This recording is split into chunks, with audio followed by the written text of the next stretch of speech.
Welcome back to the Artie Lange Show. We're sitting here with Jim Berkenstadt, who wrote the book, The Beatle Who Vanished, about Jimmy Nicholl, who was a drummer for the Beatles on a world tour in 1964 when Ringo Starr got sick. Fascinating story. So you worked with Martin Scorsese as well. Yeah, that's right. Well, not directly with him, but on his film, George Harrison, Living in the Material World. Yeah. I served as the historical consultant for the 3 years that project was going on. Now, was it hands-on with Scorsese? What was that like? Well, I basically worked a lot with the producer, Blair Foster, and the editor, David Tedeschi, who's edited a lot of his other documentaries. Okay. And so, they might be looking for certain pieces, like, can you find us some lost footage of George doing this? Or they might, another thing they'd do is fly me in and show me footage that they had. Okay. And say, what do you think of this? Is this old footage? Is it stale? We only want something new. And so they showed me a few in a row, and I said, yeah, seen that, seen that, seen that. And then all of a sudden they said, what about this one? They put this up on the monitor, and I said, I've never seen that. That means it's never been broadcast, and it was probably mislabeled in a can somewhere. And their jaws dropped and said, how did you know that? And I said, because I would have seen it. You would have seen it. Yeah. You're that astute I was to that this. big on, I know that much about the Beatles and their video and their audio and such. So, so that helped them. They said, oh, good, that'll be real fresh. Or they might say, we need a magazine about God is Dead from the late 60s, like a Newsweek or a Time. Can you get that for us? Yeah. So whatever it was, or can you put all a sequence, a chronology together of the concert for Bangladesh and everything that led up to it? Right. Whatever it was, I just did it. Yeah, well, Scorsese's a huge, music fan, and the way he uses music in the movies, especially the Stones and the Beatles and stuff like that. Right, and who can forget the Last Waltz, that great film he made with the band. Documentary about the band's last concert. Well, now, how much of a music fan are you? I mean, do you still go see shows? And oh, yeah. I like to go see new music as well as, the classic rock. What new music do you like? I just saw a band the other day called Real Estate that I thought was really pretty cool. Wow, it's fascinating. I'd call them a baby band. They're on their way up. So, things that come through town. Right. Oh, I really love, actually, the new #2, which is Danny Harrison's rock band, he's, of course, George Harrison's son. Oh, he's out of L.A., right? Yeah, he's out of L.A. now. What's his band I have called? a friend who played with him. The new #2. Oh, okay. Yeah, they're very cool. It's like chill rock, you kind of get into kind of a, I don't know, some kind of a, you go off somewhere when you listen to that music. Do you think Ringo Starr's problem back then in '64 was he might have been the only Beatle that they wouldn't have canceled some shows for, right? I mean, I think maybe that's George very Harrison. But he was probably the only guy, look, we can get on without him. I think he's the only guy that they could get on without him, because you had John and Paul, who were the songwriters, who usually were singing lead, and George you had to have, because he's playing that lead guitar solo on every but he song. was the best guitarist. He was the best musician in the band. I think it would have been a big mess if any of the others had gone down. But because it was a drummer, and he only sang one song, they cut that song from the set list and said, well, we'll just find another guy. And they really tried to sort of present Jimmy in a very subtle way, so that most fans, like I interviewed fans who saw them in Australia. Right. And they said, we had no idea that Ringo wasn't there. Which makes you insecure even more. Yeah. Any truth to the rumor, and studying the band, that Pete Best was fired because he was too good looking, because the chicks liked him better than they did John? Is that true? That's a rumor. That's a rumor I've heard. There's a lot of theories seen him. On why Pete Best was fired, and they've all been thrown out there. I think in the end, George Martin in the studio commented to the Beatles and to their manager Epstein that he would have to bring in a professional drummer on the next session who could keep time with the music. So it was musical talent. So there was music issue. There was also an issue of the fact that personality-wise, Pete Best did not quite mesh with the other three as well as the other three meshed with Ringo, who they knew because he was in another band, Rory Storm and the Hurricanes. Right. And they had befriended him, and they also admired him from afar.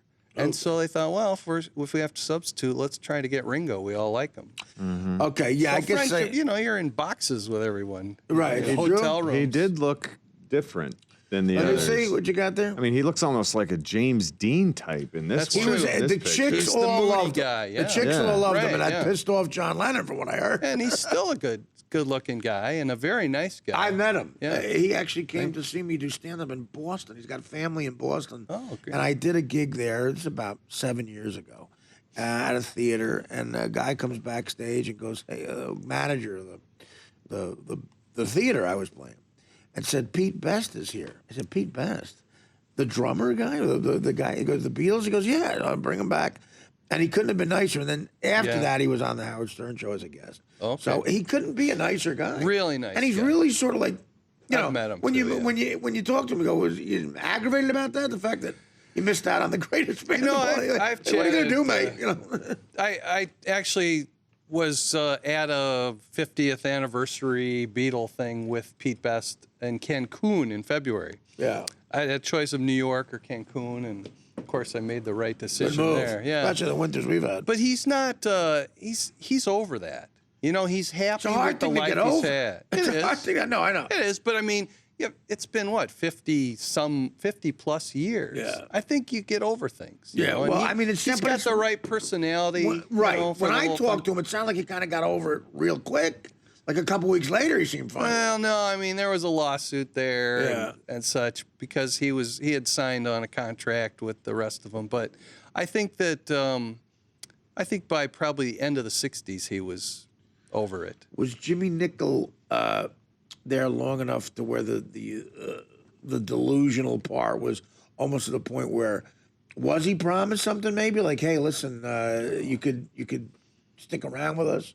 No, I mean Epstein made it clear when he first hired him. You know, this is what we're doing.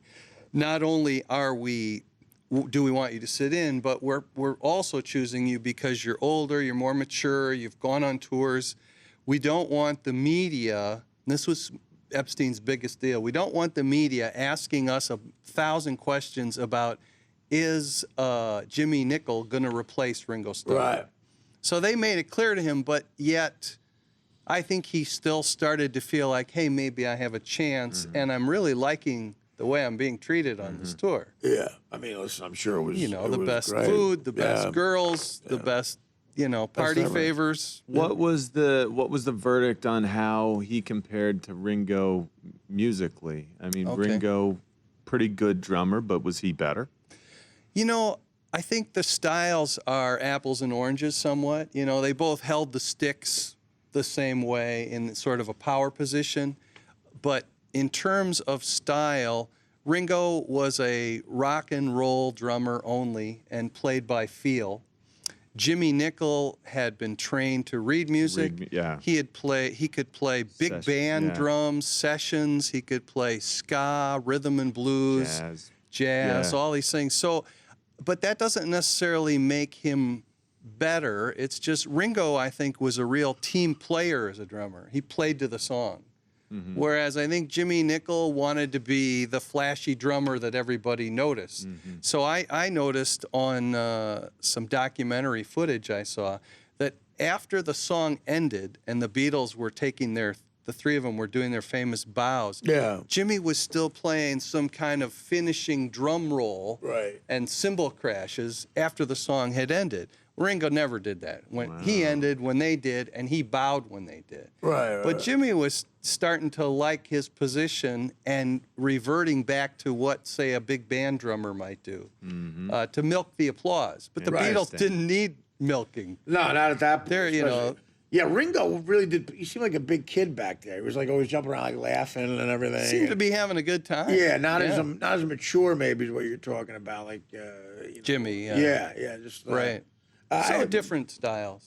But talk about just really when you think about being thrown into that and out. I mean, 13 days is such a quick amount of time. But it was 24 hours a day. Yeah. I mean, literally, they usually would sleep for an hour or two, and then some band promoter would be banging on the door saying, "We got to get you on this airplane, or we have to get you to the next city." Right. So they were partying all night. Did he talk about the women? Like, A little bit. There were. could he put a number on the amount in 13 days? That It was he like banged? they were each. Let's see, 5 times 4, it would be 20 women in a night, There you or 4 times 5. Oh my God! So you're talking about maybe? But there was a lot of activity there. In fact, You could have belted out 800 women in the 13 days. I mean, that's, it was. They were busy. an impressive number. You know, they were young and they were busy, and they weren't exactly. Well, John was the only married. Well, John and Jimmy Nicholl were both married. and we actually. know from history that didn't mean much to them. I mean, Well, yeah, right. they were playing around, having some fun.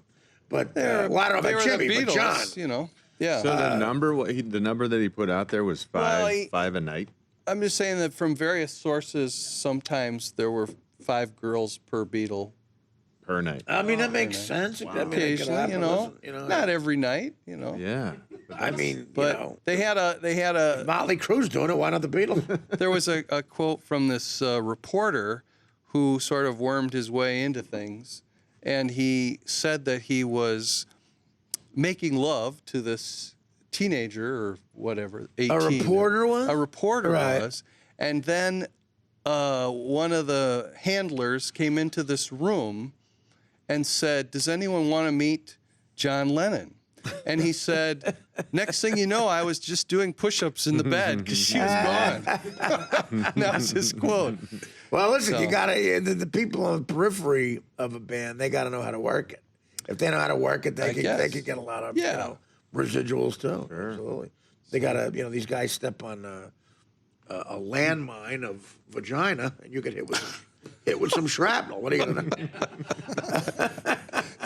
What now? What about? Do you ever consider writing any other books about any other bands? Well, I've written a book called Nevermind Nirvana, which was the story behind the making of the album Nevermind in the Okay. 90s. Because Butch Vig is your Butch friend. Vig's a friend of mine, and so that gave me access to, the band and records and things and what rare was- demos and such. What was that like? When in doing that book, Kurt Cobain, were you able to explain him at all?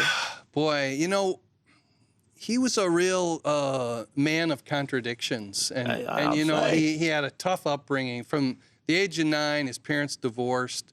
That caused a lot of disharmony. His parents actually started to fight more after the divorce than they did during, and he had been really he'd had a real nice, happy upbringing till then. Then everything went south, and it really caused him to sort of disassociate and have a lot of issues. So, I don't know that we went into it in great detail, That says a lot. but that says a lot. because it was mainly about how did this album get made Yeah. versus a whole biography. But that has, Which is the good. biography, Yeah. the biography of the people creating the album, especially him, the singer, songwriter, the everything of it. His childhood and something like that has a lot to do with it. Yeah, we brought some of that into when we talk about his songwriting for that album. We brought in some of that. It has everything to do with it. He's Yeah. as a songwriter. I mean, the stuff that he would make was amazing because it was so almost childlike and sing-songy, but at the same time, it's hard to play and sing a lot of those songs. What Yeah, he was sure. doing, it's pretty complex. But Like it what are you talking about in sounds- particular? Well, I don't know. I mean, like a song like "All Apologies" Right. or See, that Lithium seems or simple to something me. like I that. mean, the It's lyrics really- certainly aren't simple, but the music of it seems simple. It's one thing to be just strumming chords and singing along, and kind of everything's going in junction with everything else. Yeah. But he's playing stuff that's syncopated with what he's singing. It's like off kilter a little bit. And that's, I think, part of what made them sound so great. Some of the genius of Kurt Cobain. I think they are an amazing Yeah, band. they are an amazing band. Yeah, the Beatles. No of- doubt of- about it. Of, Of the 90s, yeah. Of the 90s of that type of music. That's why we picked that album, because we felt that was like the Sgt. Pepper moment Yeah. Right. of the 90s. No, I agree that with you album. completely. Well, listen, Jim, thanks so much for coming by. Thanks for having me It is on. The Beatle Who Yeah. Vanished by Jim Berkenstadt. It's like a great And, book. it's about the Beatles drummer that not a lot of people know called Jimmy Nicholl, who played with them in '64. And we got a website? How do we find this? Yes, well, Amazon.com, or if you want a signed copy at our author site, TheBeatleWhoVanished.com. Whovanished.com. Yeah. All right, Jim. Anything else you want to plug? Come back again, my man. All right, thanks a lot. Really Appreciate fascinating it. stuff. The Artie Lange Show, weeknights on Audience, only on DirecTV.